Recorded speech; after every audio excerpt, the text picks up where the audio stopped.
Hey guys, Jimmy from WhichWay here. Welcome back to another episode of Punch the Controller. This is episode 4, I believe. We finally have Jackson with us, and yeah, What's he'll be up? in the episode. All right, so we just got finished watching UFC 305. It was a big event here in Australia. It was in Perth. Jackson and I sat down with a mate. We watched all the fights, but obviously we're not going to talk about every single fight because there were some that we didn't watch. But the main ones we did, we will obviously talk about. Just the ones So we had a bias for in our Australians. that's right. And as you can see, guys, like I said in the past episode, I will be having a face cam continuing. Jackson won't have a face cam yet, but we will sort that out so we can so you guys can see him as well. All right, so first up on the list, we have a lightweight bout between Tom Nolan and Alex Reyes. Personally, I was looking forward to this fight a lot. I'm a huge Tom Nolan fan, although he is just coming into the UFC, but I've been following him for a while now. So yeah, what did you think of this fight, Jackson? I thought it was a good fight. I've got a lot of notes here, but yeah, I thought it was a great fight. A lot of back and forth. Tom Nolan sort of led the dance as was to be expected, but it was a bit closer than the odds had led on. Mm-hmm. Yeah, I guess I'll just get into it I'll get into my notes. Number one was Tom Nolan got hit with a big time illegal knee, and it resulted in a lot of loud boos from the Aussies, which I found quite entertaining. Mm-hmm. Um, yeah, I found it quite surprising that he was one of the biggest favorites in UFC history. That was quite a surprise to me. Any thoughts on that one, Jim? Yeah, well, like I was saying to you before, when I was looking at the odds between both Nolan and Reyes. I was surprised at how big of a favorite Tom Nolan was, considering that he'd lost his debut fight in the UFC, and whereas Alex had a lot of previous experience in. I'm not so sure in the UFC necessarily, but he definitely had a lot more finishes, I believe, when I was looking up his record. So yeah, that was a bit surprising to me. Yeah, and I mean, I guess he's got the experience of his older brother being, I don't know if he's older or not, but his brother having more experience in the UFC, so I'm guessing they would have trained together as well.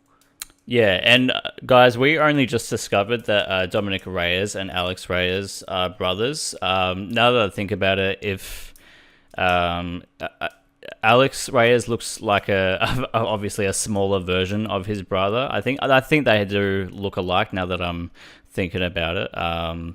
It's the nose for me. It's the nose. I can see a lot of resemblances in that nose. Okay, yeah, I'll have to go back and look at the two. But yeah, I thought it was just a lot of, I don't want to say a lot of a lot of Mexican fighters and all that have, like, I think Reyes is a very common name, and so I just thought nothing of it. But yeah, Yeah. them two are brothers, and so yeah. Yeah, that's in my notes as well. My note specifically says, surprised that it made it to round three, considering the odds of Tom Nolan, and made it to round three. Just surprised me and Jim in general. We expected to finish a lot sooner. Well, in general, considering it went to decision. Mm-hmm. Um, to get into actually, another interesting. So I'd only watched about one or two of Tom Nolan's fights in the past, but just watching him gave me a lot of Corey Sandhagen vibes, which I know is Jimmy's favorite fighter. For Yeah, he's sure. very Corey Sandhagen-esque. Um, it was a good fight, good decision win, but the only thing that I could like critique, and I'm no MMA pro fighter, but the only thing I could critique about that is it was kicking with his back towards the fence, instead of Mm-hmm. trying to get his back off the cage, which I think it gave him a lot of issues in the fight. If he had tried to circle around and kept his back to the center of the octagon, I think it would have given him given him an easier fight, but that's obviously easier said than done. Mm-hmm. But yeah, that's really all my notes I've got down for this fight. What about you, Jim? Cool, cool. So yeah, like I said before, I had been following Tom for a while. I think even before looking at the odds, I think he was going to pretty much run through Alex. And in the rounds, he didn't exactly run through, but he did better than I'd hoped. I definitely think he did a lot better this fight than he did, even though he finished his last opponent. He definitely showed a lot more of what I was wanting out of him. He did a few on the Contender Series. He did obviously a few spinning kicks and whatnot, and that now that I'm thinking about it, it was a fairly quick fight, but we saw more spinning stuff out of Tom this fight. So much so that I was worried that he would get clipped a few times, and he did. He has obviously he's very, like Jackson was saying before, he's very Corey Sandhagen-esque, very long arms and legs for a lightweight. But yeah, he was. I feel like he was leaving a lot of openings, and I feel like he wasn't being laboured. He was just I don't know what you call it. It's kind of like what I feel towards Dan Hooker. He is like he has a casual stance, not so much of a boxer or a brawler, but he has a lot of openings that I feel like his opponents can take advantage of, and that's what I was a bit scared that they would do. So in the next fights, I hope he can work on that. I feel like he was throwing too many spinning attacks. Some were landing, some weren't. I know he landed a pretty good elbow in one of the clinch. rounds. Sorry? In the clinch, I'm pretty sure. Yeah, As he was like like trying that. to spin out of it, got a nice elbow.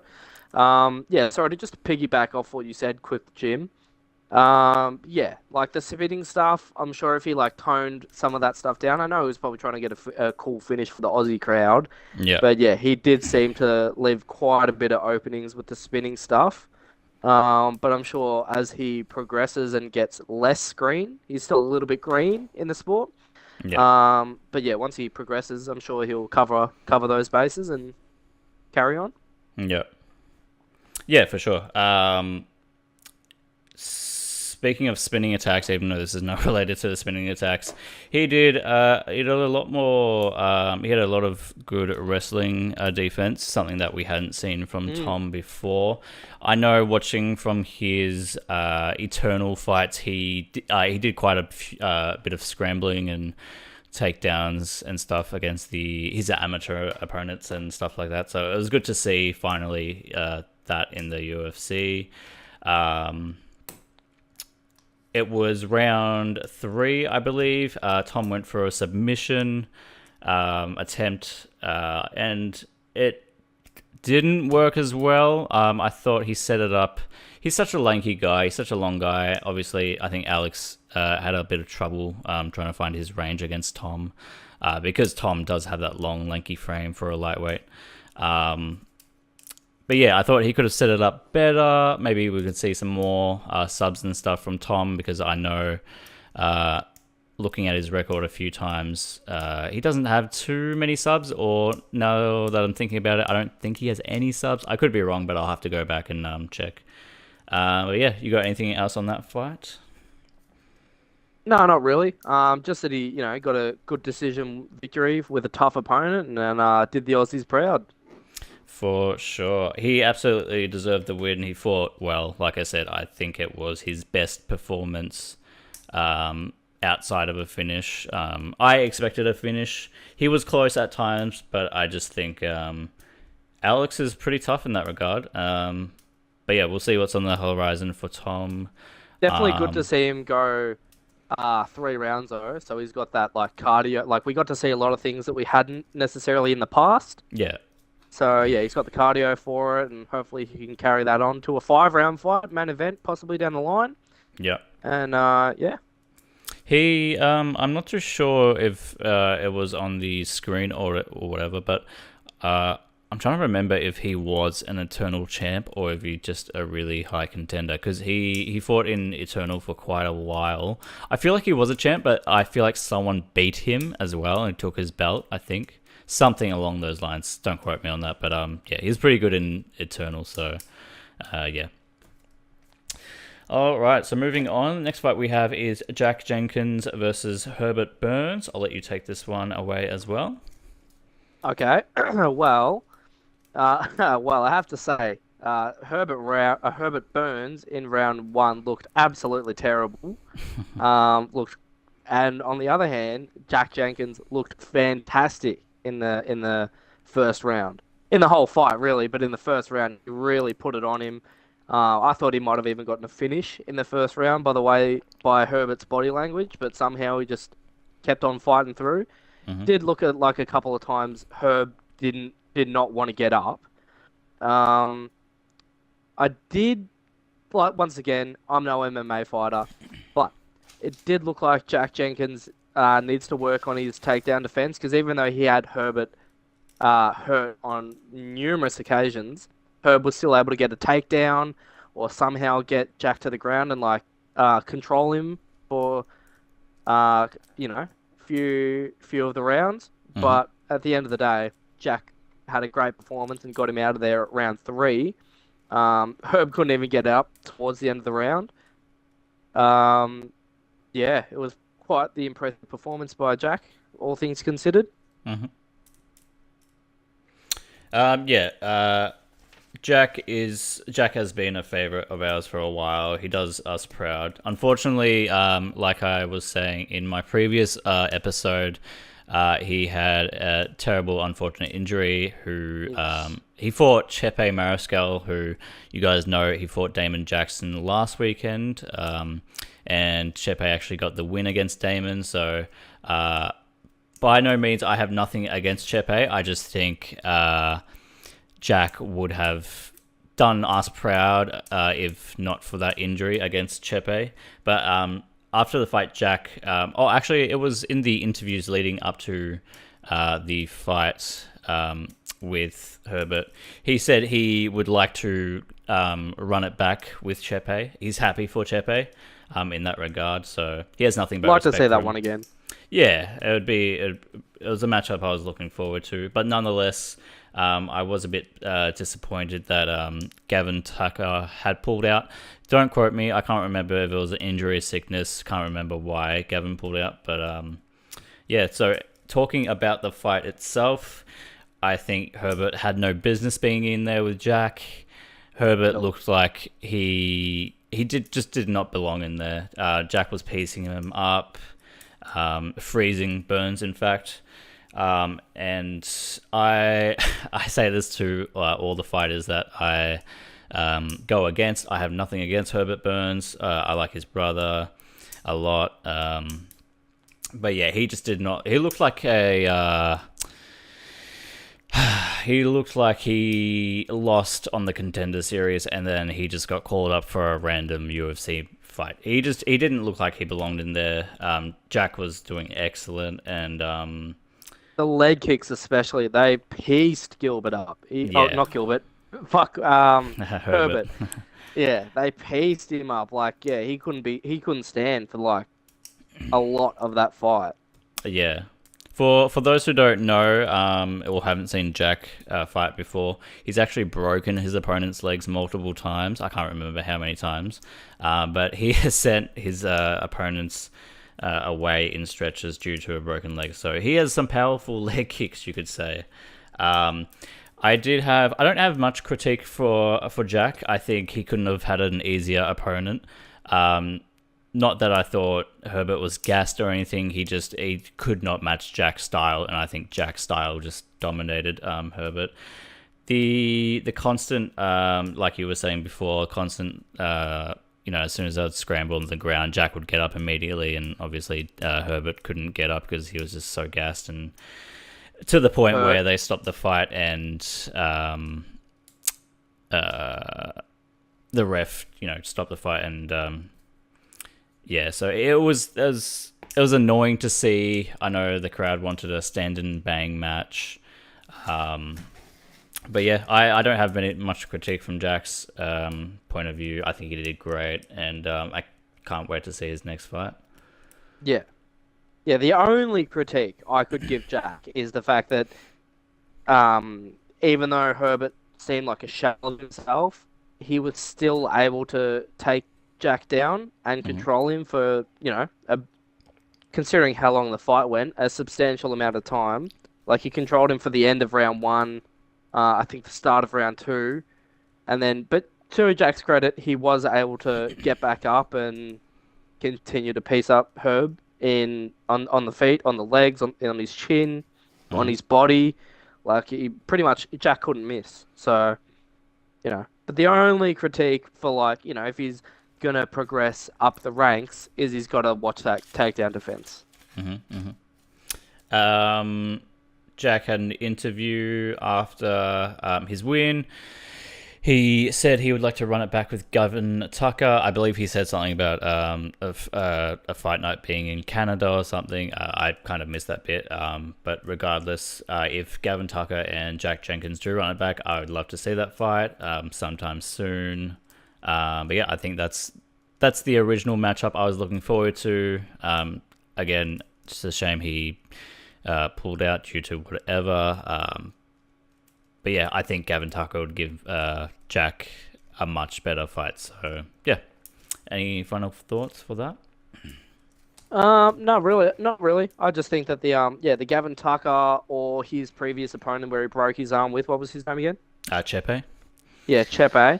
I think both of them are great fights, and yeah, I cannot wait to see Jack Jenkins' next fight. Cool. All right, so moving on to the next fight, we have another featherweight bout between Josh Coolabauer and Ricardo Ramos. Would you like me to start or you start? Well, yeah, I'll let you start on this because I don't have too many notes on this one. I left to get some booze on during this fight a little bit before, and most of the fight I was gone, so I don't really have many notes for that. If But you did tell me anyone it was a great fight. Great if fight. anyone asks a viewer question, is Jackson an alcoholic? Yes, he absolutely is. Absolutely not. Nah, I'm only kidding. So yeah, this was obvious. This fight was not at the top of my list, but it was. I was keen for it. I didn't realize how much I loved this fight until they actually fought.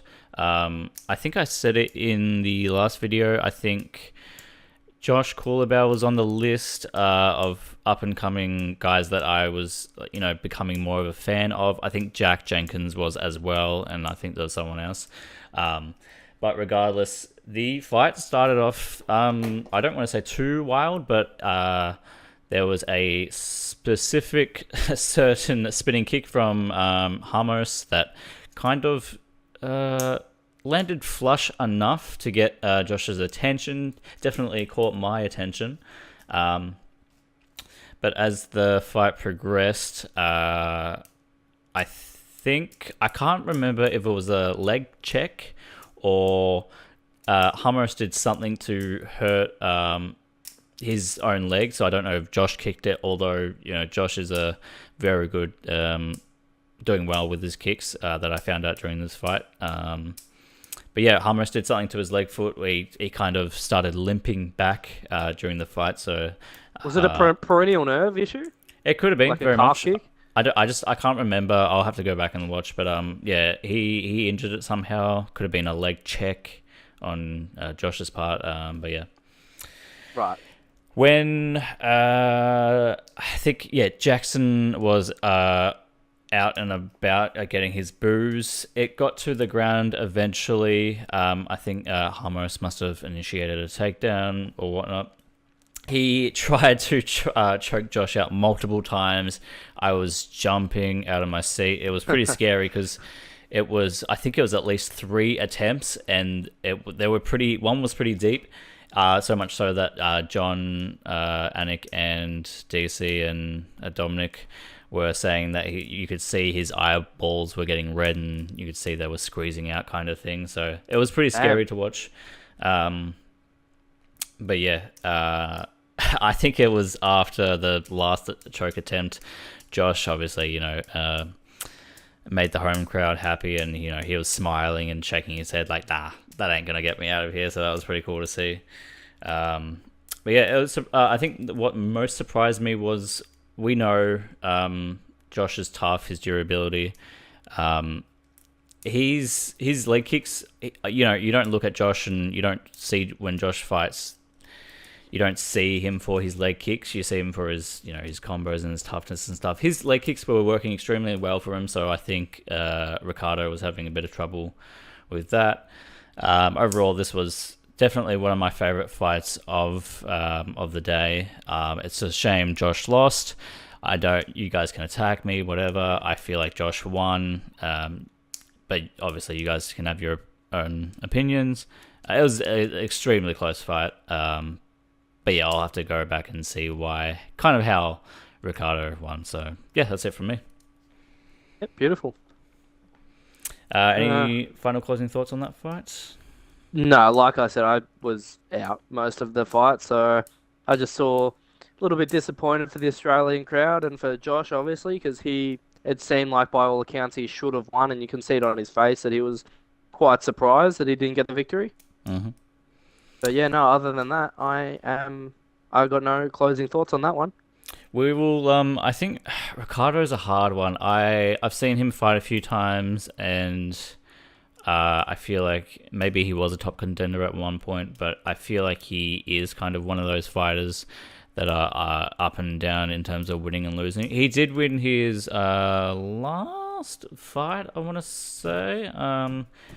I know his last fight wasn't the one where he ended it in a spinning elbow. I don't think that was his last fight. It could have been. But yeah, we'll see what's next for him. And in terms of Josh as well, I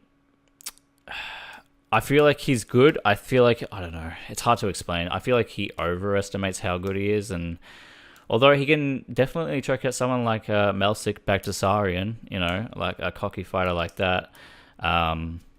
But yeah, we'll see what's next for Josh, and I hope he can redeem himself. Like I said, it was a close fight. He did not lose by a huge margin, so definitely not.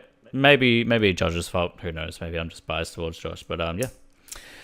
You guys got to take into account we are Australian, so this may seem like a bit of a biased podcast, but we're trying hard to not be biased. Guys, the card just happened to be an Australian card. You have to have a lot of Aussie boys on there, as well as the Anzacs as well. So I mean, we support both. We love both. So yeah. Yes. So moving on to the main card, we have got to start off with Li Jingliang versus Carlos Prates. Sorry. I had quite a few. I want to say I have quite a few notes, but I only have a few. Yeah, did you want to start off or? Well, I don't have any notes because I was pretty much locked into that fight.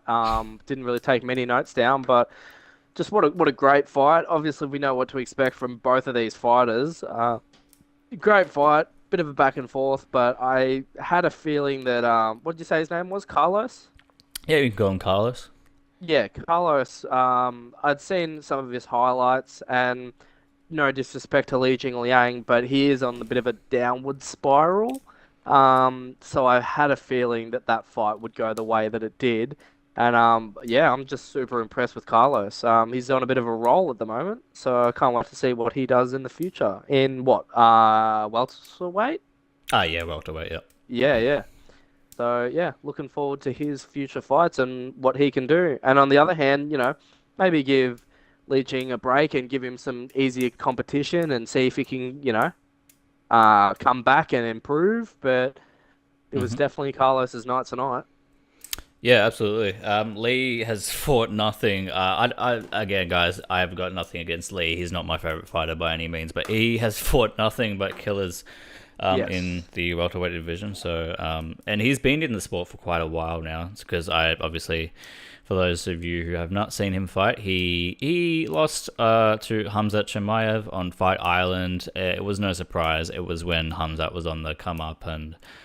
He was just going through fighters round after round, fight after fight. So, yeah, Lee's been in the business for a while. I know a lot of people like him. He's a very likable guy. But yeah, I just obviously not too much of a fan. I'm sure he is a nice guy. I just don't really like him as a fighter. Yeah. He's very up and down. Like, since 2020, He was scheduled against Dwight Grant and then lost against Neil Magny, and then 21 he lost against Hamzat, but then came back and beat Santiago Ponzinibbio in round one TKO, which is quite impressive. Mm-hmm. But then he lost again in a decision against Daniel Rodriguez, and then has come back and beat Muslim Salikov in a round two TKO. And 23, he had his one fight cancelled against Michael Chiesa, and then comes back against Carlos and loses in a TKO. So a very up and down fighter, but I guess you can say he's always exciting to watch, and there's always, something's always going to happen when you're in a Li Jingliang fight. But yeah, I'd say just give him a bit more easier competition. I think I'd have to look it up. I'm not too sure. I thought he was on a bit of a hiatus from fighting because I'm not too sure how long ago his last fight was. I thought I saw a post. No, now that I'm thinking about it, I don't think he took too much of a break, but I thought he was off for a year and a half or something like that. Yeah, Um, off since 2022. So this is okay. his first fight since 2022. So He it has was been a while then. scheduled for Chiesa, Yeah. but that was cancelled for I don't know why, but that had been cancelled. hmm Yeah. So into the fight now. I had Carlos going in. Anything could have happened, but like Jackson was saying before, Carlos has been looking extremely well in his last fights. I had, like I said in the last fight as well, when I was doing my picks, I did pick Carlos, and he looked extremely well against Trevin Giles, however you pronounce his last name. But yeah, he looks great, man. He's got that Izzy frame. He's got that Izzy build Oh as a yeah, welterweight. So I mean, you could very much underestimate him. He looks like he seems like a great guy. He's very much a family man from what I saw on the UFC embedded embedded. Yep. episodes. Yep. So yeah, he looks cool, man. It was a bit of a slow first round start for both fighters. I think it was a bit of a feeling out process for both of them, but eventually it picked up. Lee, I think, what round was it? I can't remember. It was round three finish, I believe. Round two or three. Two, four All right, minutes and 2 seconds into number two. round two. So yeah, it was a bit of a slow start. Lee was getting touched a few times by Carlos as the fight was progressing. I actually wrote down in my notes, guys. I wrote "holy shit" because that finish was insane. Insane. It was pretty crazy to see. You don't see a knockout like that every now and then. You do, I guess, but this fight wasn't on my radar. It wasn't high up there, so I wasn't expecting a finish like that. So That was knockout of the night, yeah. yeah, I got a bonus from Yep. that knockout. Walk So off, crazy. yeah, it was it. I wish I put it up on my radar, but like I said, if both fighters were well known to me, I would have loved it even more. But because Carlos is kind of new to the UFC, definitely an up and coming contender, and Lee is the vet in this situation, it could have gone either way. But yeah, I believe from what I've seen from this fight and his previous fights, I think Carlos is absolutely ready for a ranked opponent pretty easily by the way he performed. So Yeah. yeah. Yeah, I'm looking at the stats now. Unless I'm mistaken, 3 fights in the UFC, all three finishes. Just fought Li Jingliang, who I believe might be unranked, but yeah, definitely get him in a ranked fight and see what he can do there. But yeah, he is definitely looking very promising. Yeah, absolutely. I think I don't think it's hard to say. I don't think I don't follow Lee enough, but he does take the hardest fights, and I think he'll stick around for a little bit. Whereas Carlos, he has no ceiling at the moment, so he has all the options in the world, and he's actually a welterweight, which welterweight division is kind of cooking right now. So especially in terms Yep. of what's just happened in Manchester with Leon and Bilal. So yeah, he has a lot of options. So yeah, good on him. I'll see what's next for him. Yes, sir. Moving on to the next fight, we've got our heavyweight boys. We've got our very own Tai Tuivasa versus Jairzinho Rosenstrike. Did you get many notes for this fight? Not too many, but I can expand on them. So, um, it was a bit of a slow start to round one. I would have said that in my scoring, I would have said that Jairzinho Rosenstruik definitely took round one. Close, but it was a slow round, so you could, go either way. But I would say Rosenstruik did it. Obviously, he's probably the more refined and polished striker, where Ty's a bit more of a brawler. Um, and then fucking straight away at the start of round two, Ty almost finished multiple times. Jairzinho really put it to him. Ty always seems to make it a bit of a slug fight, but it seemed like Jairzinho Rosenstrike was down to trade, and trade he did. And yeah, like I said, almost finished him multiple times in round two. The fight ended up going to a decision, and obviously Ty lost, which is a bit sad. I think that's 5 or 6 losses in a row for Ty, which is not very good at all. To lose in Australia as well, he's nearing that Tony Ferguson territory now, which is never a good sign. Much love Tony, but that's one of the higher losing streaks in the UFC. He's always a great fighter, always brings the fight, but you just got to wonder. Unfortunately, I'm an Australian talking about Australian here, but you got to wonder how long he's going to be in the company now, should he continue his losing ways, which is a bit sad. Thoughts, Jimmy? Did you, just out of curiosity, out of all the Tai Tuivasa fights, how do you think this one ranks in terms of his performance? Was it on the higher end of the scale, lower end of the scale? He put up a fight. He always does put up a fight. But I'd say his best showing against like high competition would definitely be the Cyril Gane fight. He seemed to do very well in that fight. It was Cyril Gane's fight to lose, but he did put up a good fight in that. Made us Aussies proud. So on this one, it was honestly, it was pretty close to that. Pretty close to the Cyril fight. So it was one of his better performances.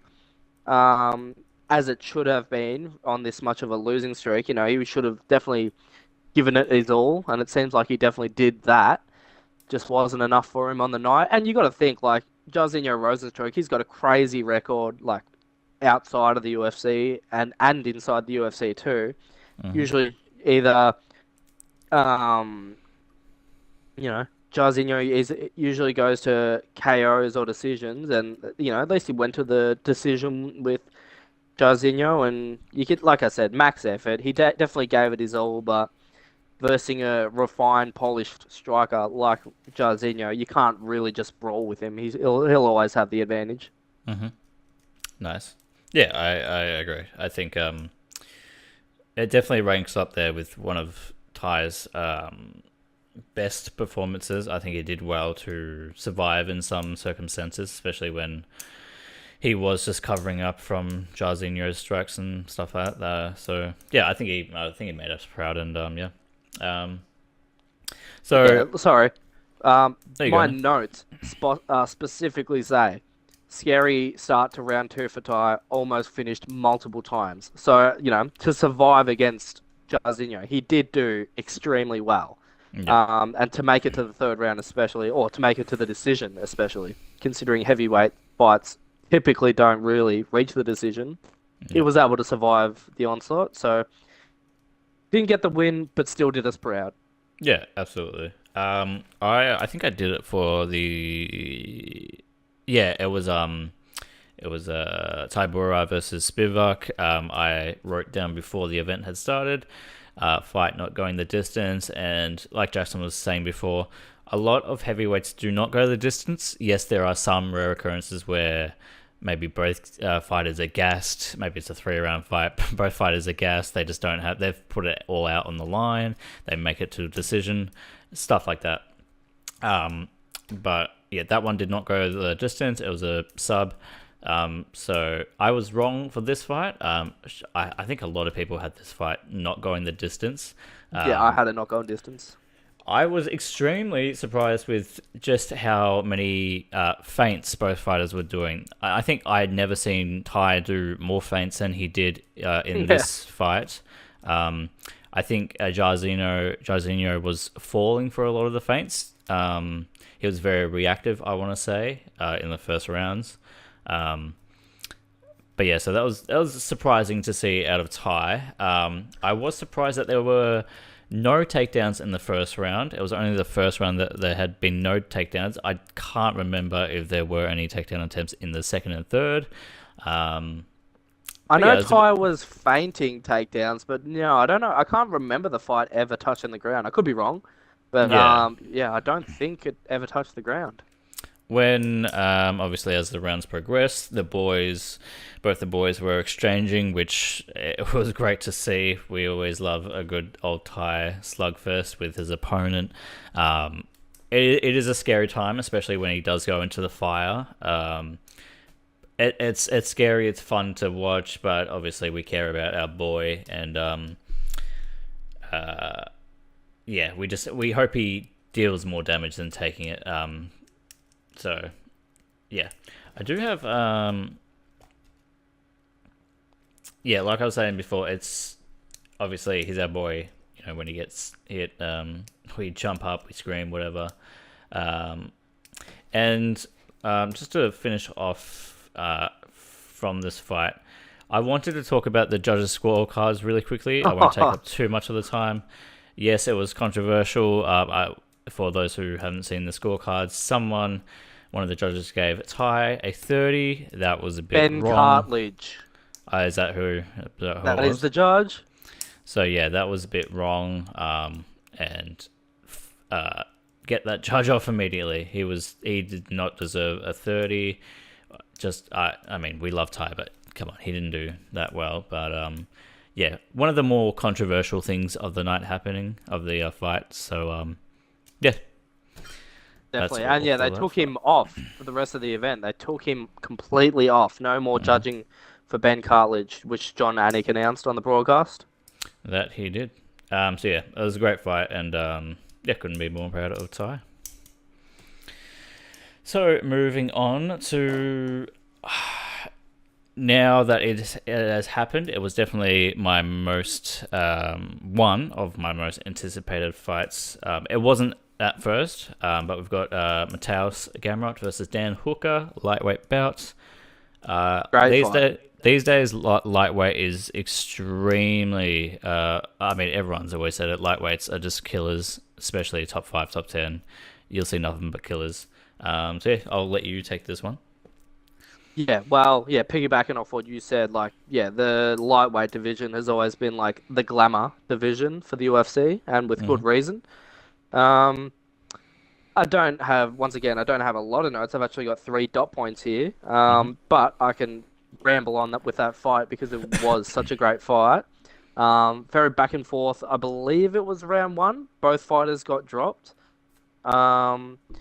Very happy with Dan's takedown defense. He did really well, like especially against Mateusz Gamrot, who's like a great wrestler.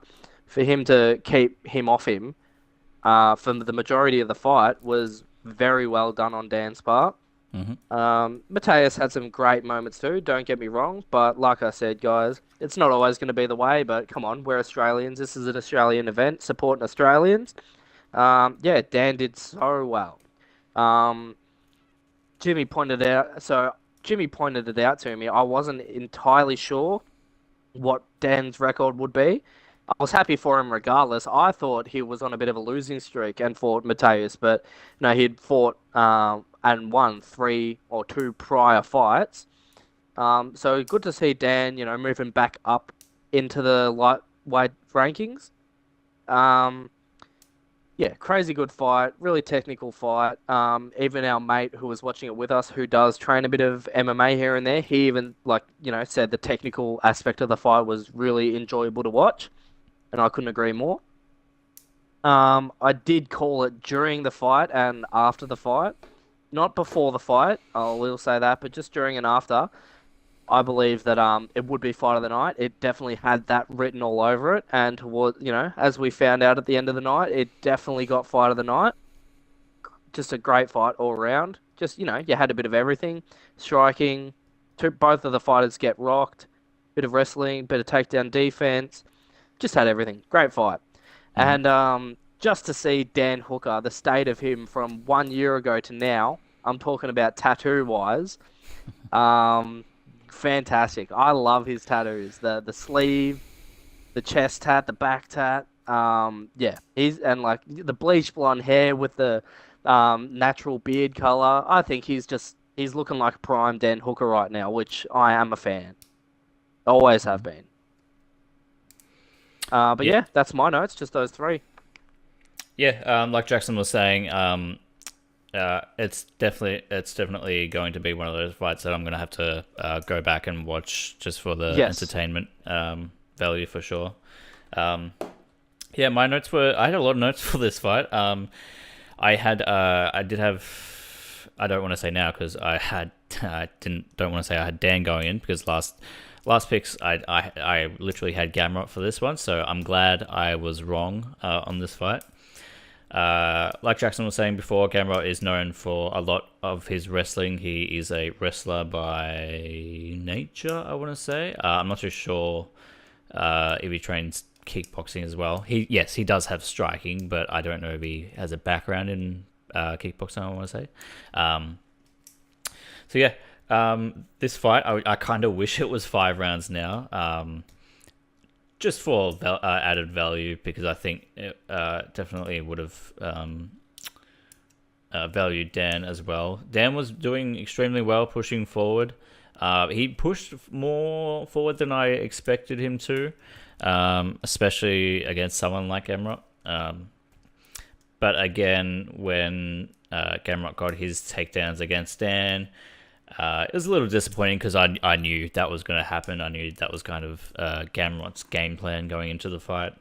Um, Sorry, just to interrupt, yep. but that is how you got to fight a wrestler. You got to back the wrestler up. You can't allow yourself to be backed up against the wrestler against the cage because you're almost giving him a takedown at that point, especially a wrestler at Gamrot's level. Yeah, of course. So he did do the right thing, pressuring him against the fence. Yeah, That's I think. Yeah, that's all. I think. Yeah, Dan followed his game plan to the point. I'm sure Eugene would have told him the same thing to do the same thing. Obviously, I knew, seeing the footage that I did, Dan would have practiced and worked a lot on his wrestling, especially when it did come to Gamrot. As Jackson and I were watching the fight, we were just kind of guessing the scorecards and everything. I had a draw going into the third round. I can't remember which round was given to who, but I believe it was a draw going into the third round. So I think whoever obviously had the third round won the fight.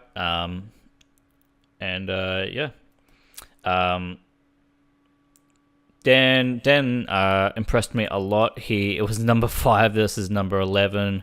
That's some pretty insane stuff. It's similar to what we're about to talk about with Kai and Steve. You got a higher ranking guy in Kai, number 4, and then you got Steve, who's 11 or 12. So kind of one of those situations. Yeah, except for Dan winning the fight, he did so in a split decision fashion, I believe. Yep. And it was a much needed win for Dan. Oh yeah. I think even though Dan was on a small winning streak, I knew that a lot of fighters don't care about their rankings. It's just a number, and yes, it is just a number. It does not prove how good you are in the world. But yeah, I think Dan, I said to Jackson, Dan just jumped so high into the rankings. I think if it was a different fighter, it would be a different story.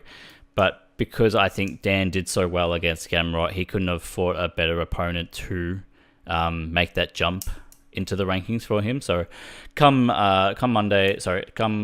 Tuesday morning, I believe, he'll be ranked number 5, I believe. And again, he's just right into that top 5 contention situation where this is extremely good for him. It opens more doors than it does closing doors for him. So I think he'll go back to New Zealand and obviously speak with Eugene and his team to see what route they'll go. And I'm going to say I don't like Gamrot a lot. I don't like his fighting style. I don't really like his wrestling. Again, got nothing against the guy, nothing personal, but yeah. You got any more closing thoughts on that fight? Oh, just the post-fight interview. Like, you could really see how much it meant to Dan to get that big of a win in Australia, especially. Like he called out the BMF, he called out the champ, he called out pretty much everyone above him. Conor McGregor. Conor McGregor, yeah. He just wants a good fight, and after a performance like that, you can't really blame the man. I want to see him fight BMF, Conor McGregor. Oh, you know what? Actually, now that I say it out loud, him and Conor McGregor would actually be a great fight. Mm-hmm. I think it would be a great fight. I just can't wait to see what's next for Dan. Sorry, go on. I believe they had a bit of a spit on each other on social media a few years ago. I believe this was when Dan was going to fight Michael Chandler. I think obviously Dan was interested in a Conor McGregor fight, but I think they just had a bit of a spat at each other, and Conor was just not for it. So if that comes to fruition, for sure. I think Dan roasted Conor McGregor, so I don't think Conor McGregor wants to give him the fight because I'm pretty sure he went pretty hard on him, if I can remember correctly. I do think that's a great fight. I don't know necessarily how well it favors Dan, especially with Conor these days. But we'll say a couple of years ago, I think for sure it definitely was a fight that could have been made. So yeah. Are you talking about you don't know how well it favors Dan to get the fight? Well, like if the fight did get made, I don't know how well it would have favored Dan back, say a few years ago when Conor was kind of, better than he is now. Yeah, well, yeah, that's fair. We don't know how. I think it'd be a great fight for them, like right now, considering Conor hasn't fought in a while, and Dan is always like, a bit iffy.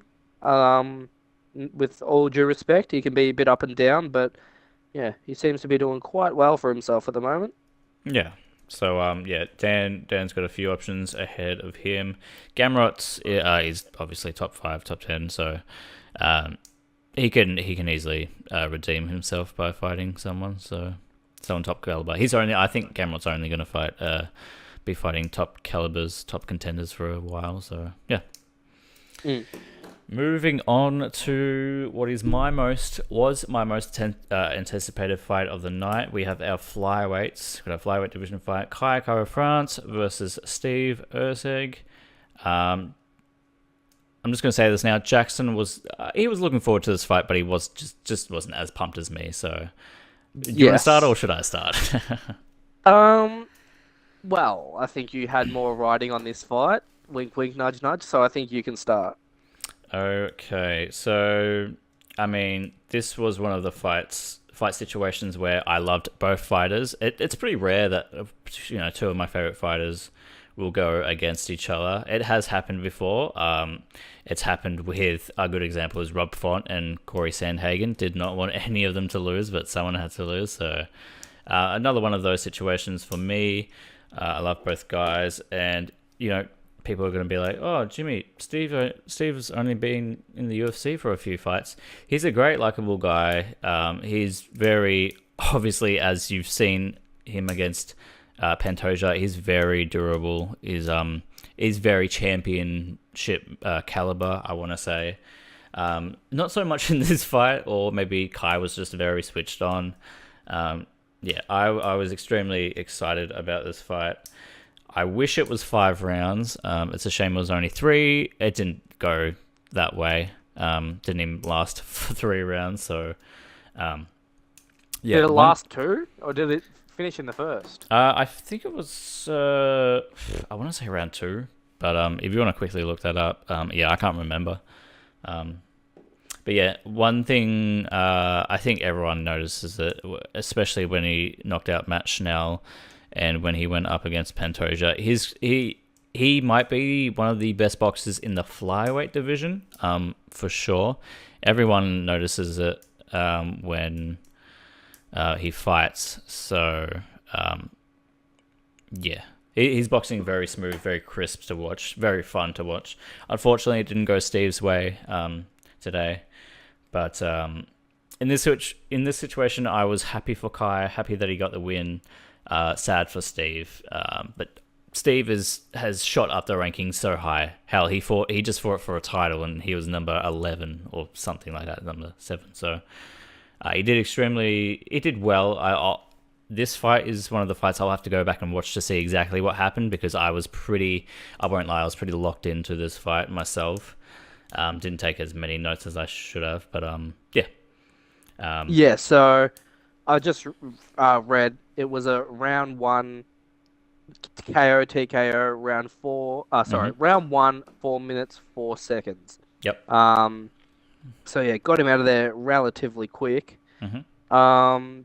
Yeah, the guys asked me who are you taking this fight, and I did say Kai, but it was only just to break the tension. I had no idea. It was a bit of a pick 'em fight for me, but I said Kai just because our mate Jack and Jimmy both went with Steve, so I decided to go with Kai, and I was not disappointed. He did serve us well, even though it was Australian versus New Zealand. They're both Australasian in that aspect, so happy to see either of them win. Um, I do know more about Kai, seen Kai fight more. So yeah, I was probably would have leaned towards Kai anyway, but it was a bit of a pick and fight. I definitely expected it to go to a decision, considering they're both flyweights, both relatively powerful. A lot of the times that seems to cancel each other out, so I thought he'd go to a decision, but boy was I wrong. Yeah, dropped him Um, twice in a round one TKO, so very impressive by Kai. yeah, when Kai is switched on, and he he got Ursig like that. Steve dropped like a sack of potatoes. He was all Oh stiff legs yeah, and everything. It was pretty bad to see, but yeah, it was good for Kai for sure. But yeah, we'll see both fighters back again in no time. Maybe Steve. We'll see. I'm not too sure how often Steve likes to fight, but he might have a bit of time off this time around. definitely. So we'll see. Considering the KO, TKO, but still took a bit of Yeah, damage. it's not like he Definitely a was. concussion. Yeah, well, yeah. I was gonna say it's not like he was knocked out clean. Like there was, he didn't have to have everyone around him or anything. So No. we'll see how it goes. Yep. But yeah. Now moving on to the main event of the evening, we've got some middleweight boys. We had Dracus du Plessis versus Israel Adesanya. I had quite a few notes from this fight as well. After the Kai and Steve fight, this was my second most anticipated fight. But did you want to take it away, or should I start? I'll take it away, sure. Got a few notes here. Just want to start obviously before the fight, if I can. I thought the lead up to the fight was great. A bit of a different one, bit of a sus lead up to the fight with some of the things that were said here and there. I would say that if we're going off the press conferences, Drickus definitely won the press conferences, mentioning the dogs, and no one's bringing up dogs. What are you talking about dogs for and stuff? Thought that was quite comedic and unexpected by Drickus. Definitely caught Izzy off guard, considering he started crying, Hmm. which was quite funny. I might sound like a Drickus D writer here, but no, I'm a big fan of Izzy as well. And in fact, I was hoping that Izzy won the fight, but I had expected Drickus to, just considering Izzy's layoff. We didn't know where his head would be. Drickus had beaten Sean, who had beaten Izzy, so it just seemed like a couple of things were headed in the Drickus direction. So I was hoping Sean would win. Sorry. I was hoping that Izzy would win, considering just he brings a little bit more excitement to the division, little bit of cringiness too. But in saying that, also with Dricus winning the fight, there's a little bit more parity. Like if Izzy had a win, we couldn't see a Robert Whittaker rematch, or we couldn't see. I suppose we could see a Sean rematch. But yeah, like with Dricus, we can potentially see like a Robert Whittaker rematch, considering Dricus only beat him twice, where Izzy, Dricus only beat Robert once, where Izzy beat him twice. Hmm. And the rematch between Sean, that was a very, very close fight. Could have gone either way. Um, where Sean sort of dominated Izzy. So there's a bit more parity if Dricus wins, which he did win. But going into the fight, Izzy's shorts, they were absolutely sick. Definitely the best custom shorts, I think, that the UFC had done. Hmm. Really good. And, it was right on Izzy's mark with like the whole airbender, style bender type thing. I think that was like the perfect shorts for the perfect person. Dricker's shorts were really cool as well. The whole South African thing, the elephants, the flags, and all that, and the color, obviously. I thought in my notes here it says good round one for Izzy, looking real sharp. Um, at first I thought, Izzy was just gonna run through him. It seemed like it was almost playing with his food, almost until round two comes along and Drickus, sort of put on the gas a little bit, took him down a couple of times, controlled him, almost subbed him in round two, Hmm. which is a bit of foreshadowing. Um, in round three, I thought it was anyone's round. I don't know what the actual judges' scorecards were, but it was definitely anyone's round in round three. Crazy. Just, bit of in the pocket trading. Both fighters getting hurt, it seemed. So that was quite interesting. Izzy did really well, like with his counter wrestling, crazy sprawls, like jumping way out of the way. Like Drickus would go for the takedown, and Izzy's legs were, you know, 5 meters above the ground, above his head. Very crazy, good wrestling. You can tell that's obviously something that Izzy knew he had to train for, and he did a great job with the sprawls. And yeah, my final note is just a great fight. I thought Dricus might win and would win, but I really did hope Izzy would win because, got a little bit of a bias. I have met Izzy in the past. I do like the fact that, Izzy's always just a stand-up, brawl, kind of pick him apart kind of fighter. Very technical. I do like that. No, great fight. Sorry. Great fight though. Yeah, thought Dricus would win. He did end up winning, but I did hope Izzy would win. But with a finish like Dricus got, you can't really argue with that. Hmm. What about you, Jimmy? Yeah, I really enjoyed this fight. I knew going into the fight that I mean, Izzy is one of the best strikers and kickboxers in the division. I knew that I had DDP going into this fight. I knew that DDP couldn't take the what I like to call the Robert Whittaker approach, where he just kind of lunges in and gets He tried. pinpointed by Izzy. Yeah, he did try a lot. In fact he did it more than I would like. But in some cases, I don't want to say more or less, but in some cases it did work. In some cases it didn't work. I was very cautious of DDP getting. I could have easily seen Izzy clipping DDP multiple times to the point where he would get dropped and finished, but not the case in this one. I'm just trying to see what. I can't even read what that says, but anyway, I can't even understand my own handwriting sometimes. Yeah, so I can actually read it now. I somehow remember what it said. So I can't remember which round it was in, but the commentators pointed out that yes, Dricus did get cut. I think could have been from the spinning elbow, could have been from a jab that Izzy did. Sorry. It was from a kick. It was like a body kick that Dricus leaned into. Okay. I remember that specifically, so sorry to cut you off there. No, you're good. So yeah, it was a bit surprising to see someone get cut already. But yeah, moving on to the takedowns from Drakus, I think he did a great job with them. Did what he needed to. I was a bit surprised at how fast he was able to get onto Izzy's back and Yes, that was a big all one. those positions. Um, yeah, I think he did well with them. I think he did what he needed to.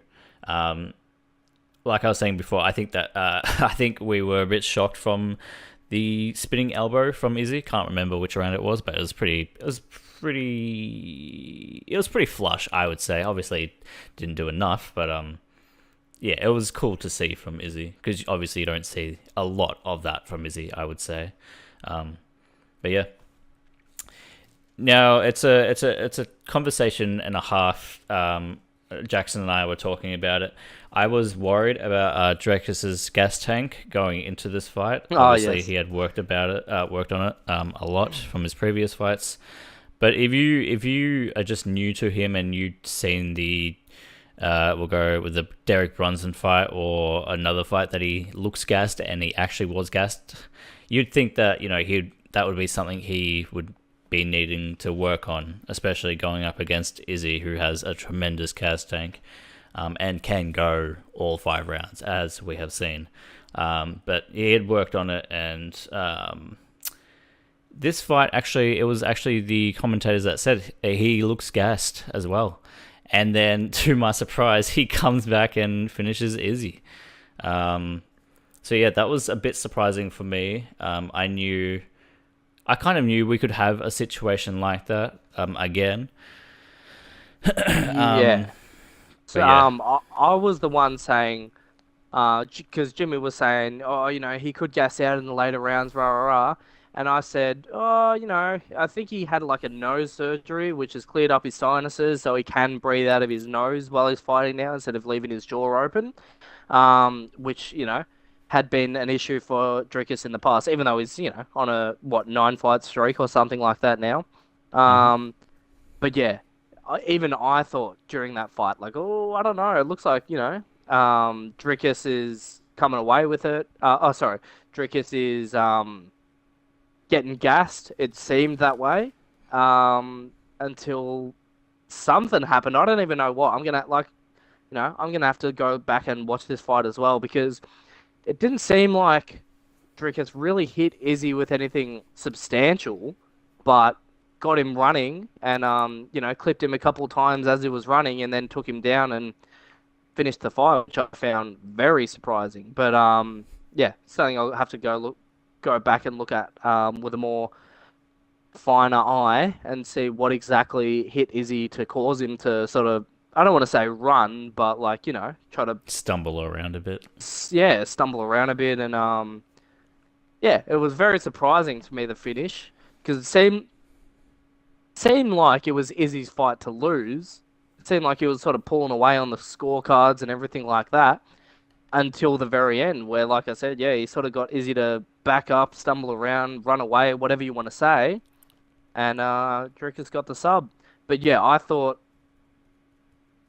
Dricus wouldn't have problems with his gas tank, but I thought, keyword being thought, he did, but obviously not enough of a problem with his gas tank because he ended up getting Izzy out of there in round 4. hmm Just the final notes for this fight. I was definitely impressed by Izzy. He definitely turned it on. I think his best rounds were 3 and 4, and I think round 3 was the hardest to score because that was the closest one, and they were just going at it Yeah, during that the was exchanges. crazy round 3. So yeah, that was definitely Izzy's best rounds. But yeah, like Jackson said, extremely surprised, taken away by the finish. I wasn't expecting a sub out of everything. It's weird to see Izzy getting subbed. Like it just does not happen. So yeah, Yeah. definitely a surprise for me, but extremely enjoyable event overall. It's one of those cards where I'm gonna have to go back and look at the fights just because it was I found it was a great event. But yeah, we'll see how well it did in terms of other people's eyes and the fans' eyes, and see how they kind of compare it to previous pay-per-views. And yeah, Yeah, I'll definitely be listening to the my MMA podcasts I listen to and see what they think. To Do we know how well the Aussies did? Obviously, the Kai Kara France and Steve Ersic one is a bit, take it how you want because it's a New Zealand versus an Aussie. But what we had, uh, who was the first Aussie that got So we had Stewart, subbed? who lost. He was making his debut. He lost. We had Right. Casey, who won. Yeah. We So had that's Tom one Nolan, win. who won. Yep. We had Josh, who lost. Cool about. Uh, Yep. Yep. yep. Are we talking about Anzacs as well, or just Aussies? If they're versing someone who's not an Australian, then yeah, sure, we'll bring up the Okay, so yeah, Anzacs. yeah. So we had Dan, who won. Yes. Kai Jack obviously Jenkins. won. Jack as well. Yes. Ty lost. And also Junior lost as well. That was a bit of a weird one. Let's talk Yeah. about that for a second. The fact that, it seemed like Junior was piecing up Walker on the feet. Seemed like it was Junior's fight to lose until they had a bit of a ground scramble and what's his name? Walter Walker. He got the heel hook. Fucking he never Junior never tapped. He might have let out a bit of a scream. But how do you judge that? Like if he's scream but doesn't tap and doesn't say, I give up or I tap or whatever, do you call the fight or do you just let it go on? Like I don't think there was that much time left in the round either. So it Yeah. seemed like a pretty preemptive stop, in my opinion. Obviously, Junior wasn't too happy about it. He threw his mouthpiece on the ground and slapped Walter Walker at the end of the fight. He slapped him in the face, which I found quite amusing. Yeah. It was definitely one of the probably the most controversial thing of I the would say. uh, day of fights, and I think I did have a quick peek at Instagram to see comments, and it's actually a mixed bag of comments. Actually, some people thought it was a great stoppage and stuff like that, but yeah, it'll definitely be talked about at the press conference and everything. So we'll definitely Yeah, we delve have into not that. watched the press conferences yet, by the way, just to point that out there. Um, But yeah, my stance on it, and I'd like to get your stance on it. But I personally think that if the fighter doesn't say I give up, I tap, whatever, or if he doesn't tap, or if he doesn't go to sleep, then you don't stop the fight. But if I get the thought process a little bit behind the ref because if he did stay in the heel hook for longer, he could have done some real bad damage to the cartilage, to the ligaments, to the nerves, to the bone of Junior. So maybe he's thinking about fighter safety in that aspect. Hmm. But yeah, I just think, the refs are there to protect the fighters. But it's a weird one because the heel hook is just so. There's a split second between a little bit of pain and straight up tearing ligaments and breaking ankles or knees or whatever. It's a bit of a weird one, but I think personally he might have screamed, but there was 10 seconds or something left in the round. Like you just let that go. What do you think? Yeah, I'm. It's a bit of a tough one. I'm kind of in agreement with you in the fact that I think it has to be either a physical tap or a verbal tap, and in this case, I think Junior, it was not a physical tap unless he said tap or he just screamed. And I think screaming is not a verbal tap at all.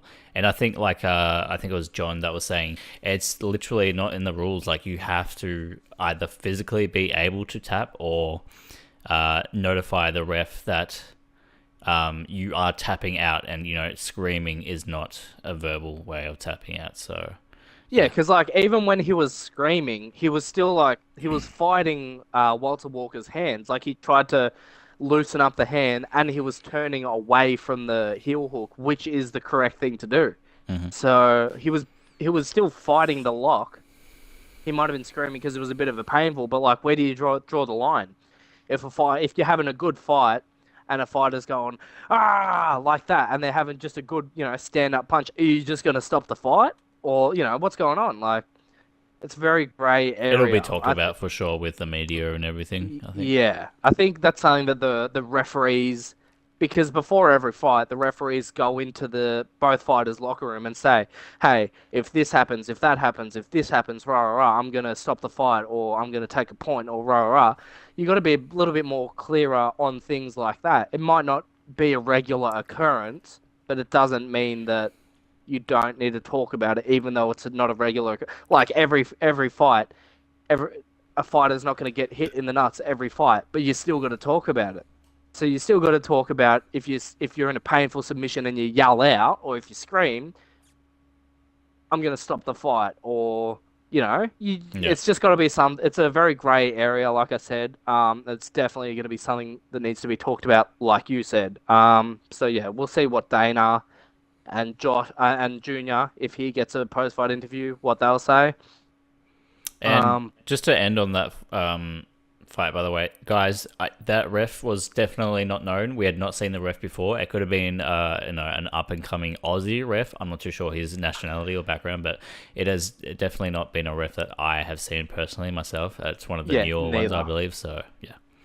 Yeah, I think that's what they do do. I think that's what they do in these fights. Like if it's a Australian card, they'll use, some Australian refs and some refs that we know, like a Mike Goddard or a Herb Dean or a Jason Herzog, but they will try to include some of the refs on like a regional scene Hmm. and see how good they are at refing. Hmm. Yeah, for sure. All right, so that was the UFC 305.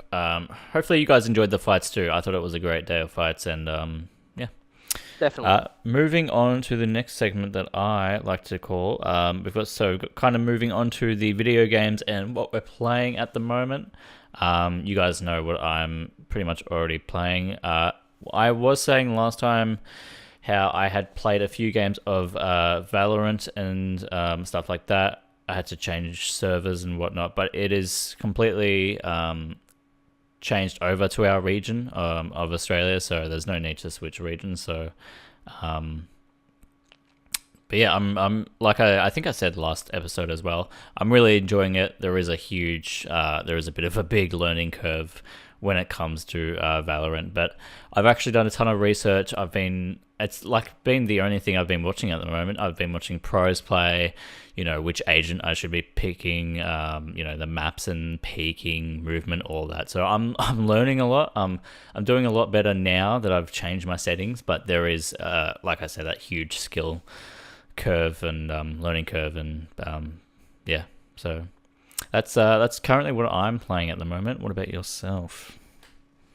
Well, as you know, Jimmy, I've been playing.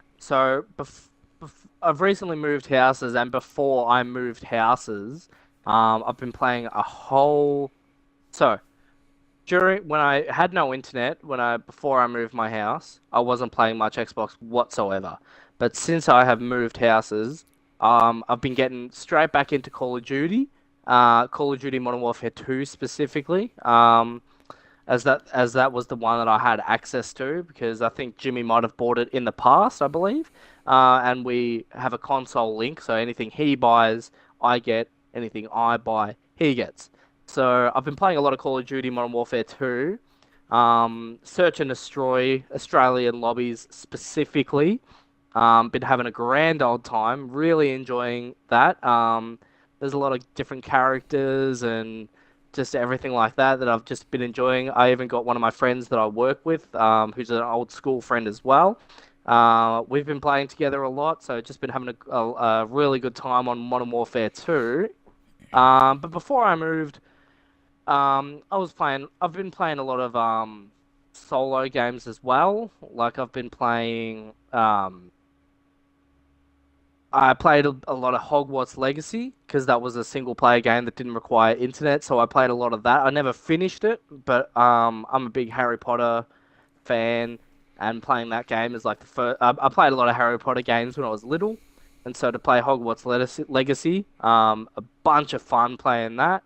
Um, there was a stint, quite a large stint, where I was playing NBA 2K24. Probably won't be buying 2K25, at least for a little bit, unless it comes on sale or something like that. But yeah, I'll be playing 2K24. I have downloaded the Callisto Protocol, which Jimmy has been streaming. I haven't played a single minute of it yet, but that's definitely a game that I will be looking forward to playing. Hmm.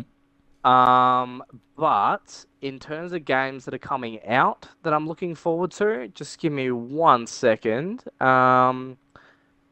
I know that there's Dragon Age, the new one. I can't remember what the subtitle for that Veilguard. is. Is that what it is? Veilguard. Yep. Yeah, okay. I'm extremely looking forward to that. I never played Dragon Age Origins or 2, but I played Inquisition, and that's up there with my favorite games. I freaking love Dragon Age Inquisition. So I would definitely be playing Veilguard whenever that comes out. It's funny you say that because I think a lot the controversy is now with the new Dragon Age is that it's completely different to Inquisition or whatever. Like it's not what people Ah, want. So I don't know. I was reading and watching when the release date got announced. So like it's interesting. coming out very soon, and we do not even have any gameplay for it. So I'm a bit concerned. The first of the 11th, 2024. I've only seen the screenshots that the Xbox Marketplace has provided. Mm. Um, but no, it looks really good. I hope it's at least somewhat similar to Inquisition because yeah, I would put that up in my top 5 games of all time. Hmm. Um, I'm looking forward to Assassin's Creed Shadows to come out. I'm interested to see how that goes, if that's a bit of a return to the roots or not. I'll probably play it anyways because I've always been looking forward to the Assassin's Creed in samurai, ancient Japan sort of times. Hmm. And I've seen some gameplay for that. It looks okay. In my opinion, it looks a little bit along the lines of the Origins, Odyssey, um, Valhalla. It looks a little bit like that to me, so I hope not, in my personal opinion, because I'm more of a fan of Assassin's Creed 1, 2, Brotherhood, Revelations, those types of games, Unity, Syndicate, Black Flag. Those are the types of Assassin's Creeds that I'm a big fan of, and I've always been a big fan of. I've pre-ordered pretty much since Unity, okay, the 3 games of Assassin's Creed that I ever pre-ordered was Unity, Black Flag, and Assassin's Creed 3. And to me, they were some of my favorite Assassin's Creeds. Obviously, I've always loved the Ezio storyline and the Altair storyline for Assassin's Creed. You can quiz me on Assassin's Creed knowledge. I know my stuff. But yeah, so I'm hoping they do a bit of a return to roots with this Assassin's Creed. That would be a very nice surprise, but I'm guessing it is along the lines of the Odyssey, Origins, Valhalla sort of type. It's what it's looking like to me. Hmm. But no, I'm also looking forward to obviously going back to the Call of Duty. I'm looking forward to Black Ops 6, playing Search and Destroy on the Australian servers on that. The movement on Black Ops 6 scares me a little bit.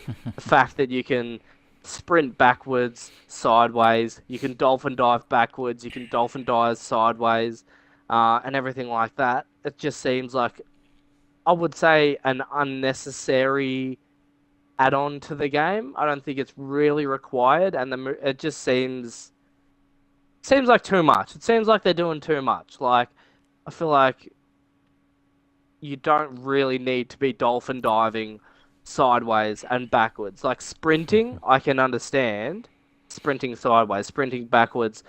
But yeah, the dolphin dive, I don't know. Who knows? They might not play that much of a huge factor in the game. Maybe I'm just overthinking it. But since I have been playing, I've always been a Call of Duty player. Um, but yeah, since just recently I've been playing Modern Warfare 2 especially. Modern Warfare 3, I have been playing a little bit of, but it doesn't seem that much. It doesn't seem great. I'm really a fan of the movement, the weapons, the maps of Modern Warfare 2. It seems like that's where Call of Duty should be. Um, But obviously, with Call of Duty Ghost, Advanced Warfare, the Modern Warfare remakes, they're always trying to do that new next thing. So all we can do is wait for the beta and see how it goes, and obviously we'll give you guys our feedback when we play them, because obviously Jimmy and I will both be playing the beta when it comes out. Hmm.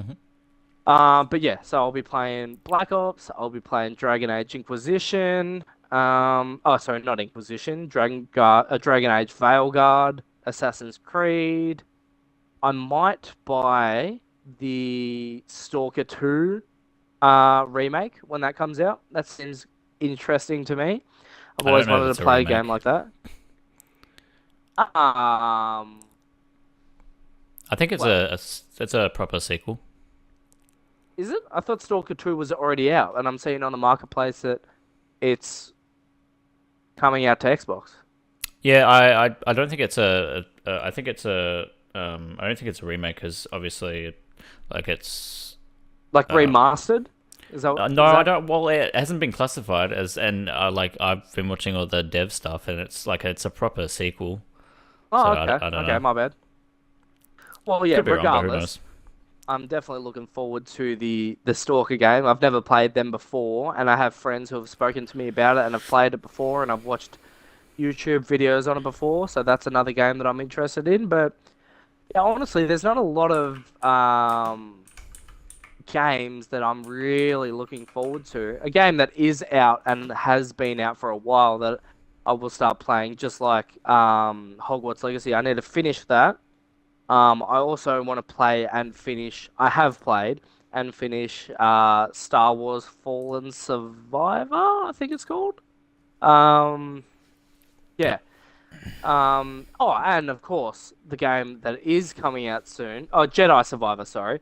The game that is coming out soon, which is another Star Wars one, which I don't know how I feel about it. I hope they do good by it, but it doesn't look the best. I'll still give it a go if it's, free on Game Pass or if it comes on sale. I'm definitely not going to be buying it at full price. But the Star Wars Bounty Hunter, is that what it's called? No, no. Outlaws. Outlaws, that's right. Hmm. Yeah, I'll definitely be giving that a go. Should it go on sale or free to Game Pass? But yeah, no, that's just about all I have in my gaming segment at least. Cool, cool, very nice. Yeah, as Jackson has said, and as I have said, I'll quickly because we do have to kind of wrap this episode up. I am looking forward very much to Stalker 2. I've never played a Stalker game in my life, as you guys know, but it's looking like easily one of Game of the Year's contenders. So. It looks great so far. I think the devs put a lot of hard work into it, especially with everything that happened in the Ukraine. I think they did a tremendous job, and yeah, I can't wait to get my hands on it. And also, one more Warhammer 40,000 Space Marine 2. Oh, The yep. devs have come out with their I don't know what you want to call it, their gameplay overview. Sorry, and yeah, that all looks great as well. You don't see a lot of people have said you don't see a lot of games come out with multiplayer campaign and PvP. Not a lot of games do that, well, especially these days. I could be wrong, but I haven't really noticed any. So yeah, I'll be looking forward to those two. So yeah, Oh, sorry. go on. Just while we're on this topic and while we're sort of wrapping things up, another game that I do want to play, which you have been streaming. I don't know if I brought it up or not. Maybe I already did. Sorry, guys. The Callisto Protocol. That's a Yeah. game that I'll. Did I bring that up? Yeah, yeah. You said you haven't touched a single minute of it. You haven't spent a single minute Yes, playing it. that's right. That's right. Yeah, I really want to play that. I will. I'm just really enjoying my Call of Duty time right now. But Mhm. once I have some free time, I'll definitely be playing Callisto Protocol. Sorry about that. I forgot I brought that up. That's all good. And also, as I've started playing Valorant, I've asked Jackson to get it, see if he'll like it. I've kind of described it to him as a search and destroy game mode game with abilities. So, I think I have a sneaky suspicion he'll have a hard time playing it, learning Whoa, whoa, whoa, whoa, everything, whoa, just as whoa, I whoa, am. whoa! Dude, you I'm a wait and pro Overwatch player here. It gives me Overwatch vibes, does it not? it might, but it's not as fast as Overwatch. It's slower. It's very slow. Okay, okay. So yeah, but as I said, I think he might have a hard time. I'd be extremely surprised if he was somewhat good at it, but it does take a bit to learn. So yeah, we'll see how it goes, and hopefully we can that can be kind of our next game together that we play. Yeah, we can. Yeah, you can either record it for your channel or stream it and put it on your secondary channel for your streams. Sir. But yeah, I'll definitely be downloading that as soon as I can get my hands on it. I think Jimmy says it is in the Xbox Marketplace now, but I can't seem to find it. I'll talk to Jimmy off recording and off stream or whatever and see how I can go about finding it and downloading it. And as soon as I can, hopefully we can get some content for you guys. Yes, we shall get that sorted for you guys. Just so to wrap things up, you know what we do now. We are going to do our picks for next week's fights. I believe the next week anyway. Yes, they are next week. So just making sure because I wasn't quite sure how many fights in a row we had. So to simply do this, it's not again, kind of like the Tybura versus Spivak fight card. It's not a big fight card by any means. It does have a few that I'm looking forward to, so I think we should only do main card picks. It's only 4 main cards, unless you have any picks you want to do on the prelims card. There's only one on the prelims, which I don't know a lot about, but just given the name basis, it is the third from the bottom, Vyacheslav Boryshev versus James Lontop. I'm definitely going to go Vyacheslav Boryshev, or I think they call him like Santa Claus or something like that. But he trains out of American. Claus, yeah, Slava Claus, that's it. Santa Claus. Yeah, he trains out of Alpha Male American with Uriah Hall and Cody Garbrandt. I believe he'll be doing well, and he's a bit of a up and coming prospect. I think he lost his last fight, but I think he should definitely win this one. Do you know who he lost to? I'm sure you'll tell me. Chase Hooper. Oh, really? Wow. Yes. Which was a bit surprising, given how Chase fights in the UFC. But yeah, I expected Boryshev to win. But speaking of Boryshev, I'm glad he's on this card because I'm really starting to like him, and I think one of my favorite fights was him versus, I can't remember his name for the life of me, but it was a great fight. In fact, I'm going to go this because I'm going to... So it was against Nazim Sadikov, and I think that was one of my favorite. It was a draw. It was such a great fight. It was a draw, ended a draw. So it was very back and forth fight, and that was one of my favorite fights from Boryshev and Sadikov. So yeah. So you're taking Boryshev in that one? Yep. I will. Yeah, I think that will be the only prelim pick I'll do. I have no idea who Medina is. James Lontop is. So, but I've seen Boryshev fight a few times live. So, I'll be taking him as well. Yep, good. So first up on the main, we have one of my favorite fighters, Edmund Shabazian versus Gerald Meerschaert. I'll let you take this one first. Well, I think you'll be finally happy to hear this, and this might be the first time I've actually said this out loud to you, Jimmy, but I'm going to go Edmund Shabazian as well. I'm assuming you're already going to go him. Oh, of course, yeah. I have to pick the golden boy. Yep. So, yeah, we're both in agreement there. Edmund over Gerald. Do you have a specific path to victory or just victory? No, I think Edmund gets it done over 3 rounds. I think it could very well go to a decision. Although Edmund stopped his last opponent, I think it was AJ Dobson. I could be wrong. But yeah, Edmund looked good in his last fight, and he could have easily finished. It was AJ. Yeah. Okay. He could very easily finish Gerald, except Gerald is more tougher than I think sometimes. You never know. So, but yeah, easily I think Edmund Shabazian is the right choice here. Yep, agreed. Cool. So next up we have Neil Magny, veteran of the sport, versus Michael Morales. Michael, I'm really liking Michael at the moment. He's undefeated, 16-0, crazy record to start off with. He is an up-and-coming contender. I believe he fought It's gonna kill me. I'm gonna have to look. He fought our Aussie boy Jake Matthews, I believe, and Jake lost that. I'm just trying to see. Yep. Yeah, so yeah, Decision, 3 rounds. so it was last year. I watched that fight and I thought Jake could have done better. I was a bit disappointed by his performance. It was an Apex fight, I believe, so it was a bit weird. But yeah, Michael looks pretty fucking good. So Neil surprised everyone in his last fight. He was losing the fight until he didn't. But I'm gonna go Michael this time. I'm not a big fan of Neil, never have been. But I really like what I'm seeing from Michael. So yeah. Yeah, once again, we're pretty much in agreement here. Neil, as you said, he did surprise us their last fight, but, you know, you got to look at the records, 29-12 versus 16-0. Neil is getting older. Michael Morales is like, he's just getting into the UFC. He's a bit of a prospect. This could be a bit of a showcase fight for Michael Morales, so I'm going to definitely side with Michael Morales as well. Very nice. Next up, we've got Angela Hill, clearly a vet in the sport. If you don't know who Angie Hill is, she's been in the sport forever. Versus Tabitha Arichi, Baby Shark.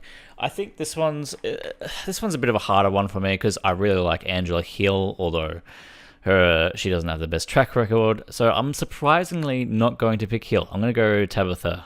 I'm going to go Baby Shark. I think she gets it done. No particular reason. I couldn't really care for this fight. I hope Angie wins, but although I just don't hope it's on a...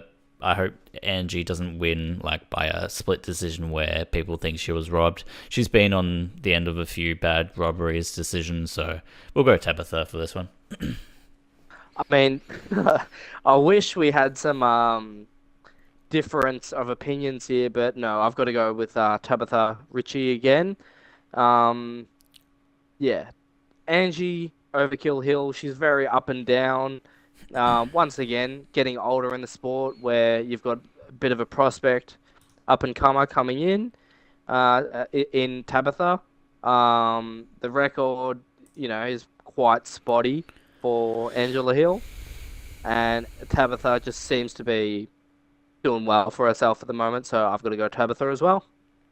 Very nice. And last but not least, we have the main event: Jared Cannonier versus Kyle Bahayo. However you pronounce his last name.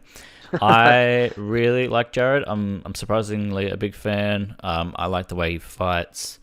I think Kaio, for those who don't know, is obviously just kind of gotten into the UFC. He is part of the Fighting Nerds, a little Brazilian group that they like to call the Fighting Nerds. I'm really impressed by what he's done in the UFC lately. This one's a really hard one for me. I think Jared has all the experience in the world. He's been up against Adesanya, who is obviously one of the best in the division. I feel like Jared has fought a lot of vets in the sport as well as top contenders. This one's really hard. I like Jared a lot. I want to pick Kaio, but I wouldn't be surprised if Jared uses his experience as well. I want to say, I'm guessing it's an Apex fight. I don't think it's been announced for like anywhere else. I'm going to. I think it is. Yeah. Sorry, okay. I think it is an Apex, but I think I heard just recently that the Apex has gone like under construction. I don't know when that's supposed to begin, but it may not be. But I'm pretty sure it is. Okay. Well, yeah. Let's assume it is. I'll assume it's Apex. Man, I just want to see. I just want to say one thing in Kyle's record. So he beat Paul Craig. So he has had a decision against Abus Magomedov. Man, this is a tough one, dude. Dude, he's on a winning streak. He from the Contender Series. Oh, he actually fought twice in the Contender Series. I have no idea why. Maybe Dana wanted to see more from him. 1, 2, 3, 4, 5. He's on a 6-fight winning streak. That's pretty insane. Whereas if you look at Jared, Jared hasn't been as spotty as I thought. Like he's got 2. He's never lost 3 in a row from what I'm seeing now. And he did lose against Imavov. So, but oh man, I'm gonna have to go Kaio. I know reaching with it, but I'm gonna have to go Cairo for this one, unfortunately. Yeah. I mean, to be fair on Jared, the Imavov KO was a TKO was a little bit weird. It was a Yep. bit of an early stoppage. Um, and like you said, Jared does have the experience behind him. He's been in the higher profile fights, but everything that I've given for my other picks, I've got to go with the prospect, the up and comer, Kyle Bahio. Hmm. I think he's, you know, I think this. I don't know. Maybe this is just a card. Maybe the UFC put this together for the, the up and comers, the prospects to get over on the, let's say, older fighters, the more Hmm. experienced fighters, to bring the newer fighters, give them more of a spotlight.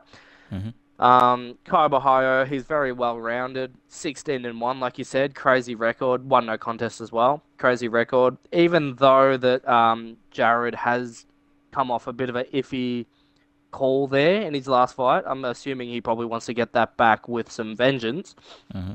But I would definitely go with Kyle Bahio as the winner for the main event. Yeah, I think it'll be. I think it'll be a good main event. You never know. Apex can have some bangers, and it also can have some stinkers as well. But yeah, we'll see how this card goes, and hopefully, I actually want to see. I'm not too sure what the times are for this fight. I'm not too sure. I'm sure it'll be quite a normal card. Yeah, so it is fairly normal. We got 9 a.m. for us in Australia here, and Yeah, we're 12 pretty p.m. lucky. Yeah, so we've yeah. So those are our picks. Hopefully, we'll see how we go next time. And yeah, either it will be myself or both of us. So yeah, we'll definitely tell you. You'll see how we go during the fight night, and yeah, hopefully get some picks right for that one. Yeah, next Yeah. weekend. So for this coming up fight card podcast, I will likely not be here, so it might just be a solo Jimmy fight card again. But I think, well, I was gonna say, I think what we should do in the future is to rank our fights for the main card and see who we got right and who we got wrong. But Yep. we are literally all in agreement for these four fights, so it's not going to be much of a competition this one.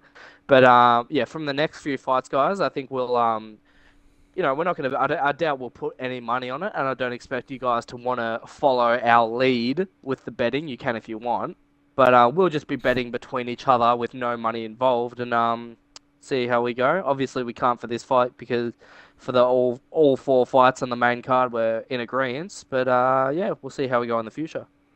Absolutely. Do you have any final thoughts?